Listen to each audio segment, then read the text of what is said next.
This is NSR. So hello Ryan from A Shoreline Dream. It's nice to see you. So basically I just want to talk to you today about your upcoming LP. It's called Melting, isn't it? Yeah. When's that to be released? Is it? That's coming out the 1st of August. And how have you dealt with the promotion side of that through the pandemic and everything? Has it been all smooth sailing despite all the COVID going on? Oh yeah. I mean, everything seems to be pretty good. I mean, we're not going to have like any delays on the release, and we just made ourselves do it. So we hit the deadline, and it's coming out on time. Finally, we're releasing an album. That's good. Is this your first album? Have the rest been EPs? Or because I thought you had albums. No. Yeah. This is going to be our 5th. Okay. So we have Avoiding the Consequences. That's our 1st. Recollections of Memory was our 2nd. And Losing Them All to This Time was our 3rd. And then The Silent Sunrise was our 4th. And then this is our 5th full length. Cool. So we have a lot of stuff. So what new videos have you got releasing? Is that for songs that are currently out or songs from the album? Yeah, so we're gonna have we released the first song that we came out with, which was Seek to Hide, and so we have the video and everything done for that, and we're going to be releasing a video for the song Melting, so the titled track. So that'll be coming out next, and I believe that's coming out soon, and it should be coming out through DKFM. Okay. So that's cool. So that's where we're planning on releasing it through. So that's kind of a little insider tip. And then after that, we have an instrumental that's on the album that we'll release as another video, and then we'll have yet another video which is for the first song called "Turn Too Slow." Okay. So I mean, I would love to make a video for every single song. I always strive to, but it just depends. So, we'll at least have 4, so that's good. What do you reckon? What are the videos gonna be like? Are they like very? Have they got like themes to them, or are they based on anything? Yeah. Oh, definitely. It's definitely based on the themes of the songs themselves. So like, "Turn Too Slow" is this introspective thing, but it has a full story to it. So that one we're really going full force on an actual story that goes along with the song. So a guy who's kind of lost in where he's at and what he's doing. He thinks he knows who he is, but he doesn't. Just like we all kind of discover through life, is that we don't know exactly who we are ever really, but we try to pretend we do. So he's like caught in the struggle of that. So it kind of goes through that kind of theme. And it's all definitely psychedelic in nature, so it's going to be a little bit more hazy and a little bit dreamy, and the moves and everything. But we're almost done with that video, so that's the one that we're going full force with the story. The first 2 videos were like what we could shoot, so we did a photo shoot and we shot what we could and made something out of this place that is always our inspiration point, and it's at the top of this mountain that's gigantic here in Colorado, called Mount Evans, and you can drive all the way to the top of it, and we always do that and listen to the album. And we kind of decided let's make something out of what we visually see out here. So that one's more like, the pandemic video where we don't really know how we're going to shoot it, but we're just going to make a video anyways. That'll be something nice to look back on without the pandemic, because it'll be your like pandemic. Oh, definitely. Story.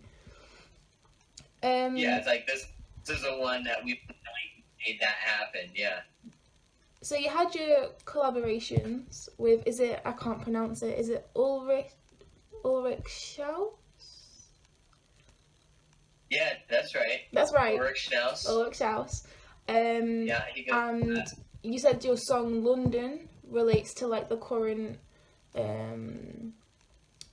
society, what's going on. Do you want to like expand on that? Yeah, so went out to London to work on a song with Ulrich Schnaus, and then there's another person who I was hanging out with at the time who's in the band Engineers, Mark Peters from the Engineers. So we were hanging out, and just the hustle of London was something I never experienced before.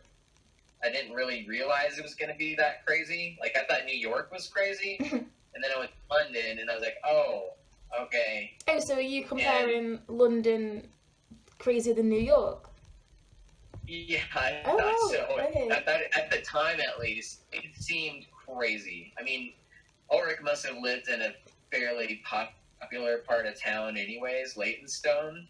So it was like just so many people to get anywhere.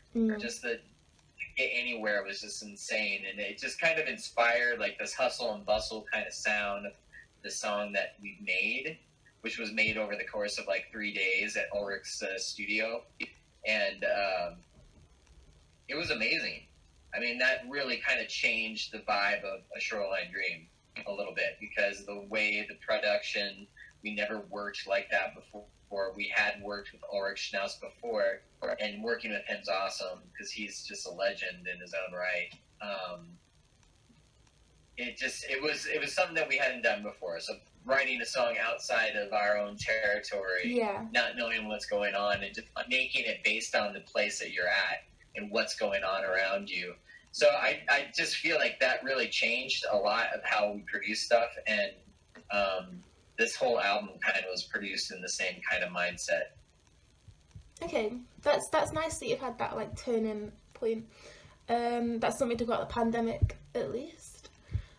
Yeah, right, yeah. Yeah, so you also said that you've got a limited edition disc for the new album. Oh, Is yeah. that like on a vinyl or is Yeah. it CD? Is it gonna have like a cool design and that? Right now it's a CD. I have it. The viewers can't see it, but it's just a CD. But we only printed 100 of them, so we like numbered them and whatnot. And it's like the full vision of what this is all about. This painting that was done, that I had done a while back actually, and finally finished. And it's kind of cool to have the physical version of it. I always like having a CD myself. Yeah. And we're like, just do 100 of these, you know, and we're like halfway through them now. Good. So I'm hoping to get the second half to the people that would want them. So I'm just trying to push that as much as possible. That hey, we do have that, and if we do make, you know, if we sold all of them, then we're definitely considering doing vinyl after that. Yeah. Maybe even that. That'd be really limited edition, 10 vinyls. I'd have to get involved in that, definitely. Okay, yeah, I'll let you know if we actually wind up doing that. We want to. That's a goal. So we're like taking it step by step. Since we do it all ourselves, it's like you gotta like slowly like release your stuff and do all these steps. So, despite having people like Ulrich, is it mostly just you guys that produce everything? And then just like sometimes you have another person come in?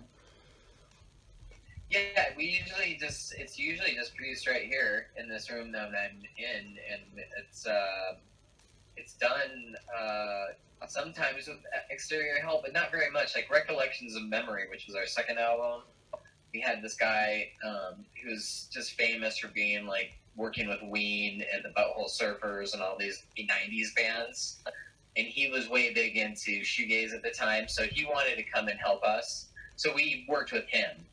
But otherwise, it's just like I produce the primary vision of what it is, and then we all get together and write our parts out. So then I've always kind of produced all this stuff, so it's just like it's just the natural way to do it, I think. Yeah. We seem to get it done fastest that way. Once we bring in external help, it's like a whole different thing, right? You got to figure that person out. It's like, can we get this done like in a good time? Like, what is this going to take? But we know what to expect, so we just go that route. Well, I think it's amazing that you do it all basically yourself, like at home, not at home, but like homemade. When I was listening to it, it did feel very like home produced. It was very nice. I like the ambience of it. And if you do a vinyl, I will definitely be buying. So I think that's all my questions. If you have anything else you'd like to mention? No, I think that's great. I mean, thanks for helping spread the word out there. Yeah, And hope that your CDs will definitely get to 100. Just because I can get a vinyl then if they do. So I'm just pushing that. But yeah, it's really nice to speak to you, Ryan. Yeah, it was great talking to you, Hope. I hope, when does this go on? NSR.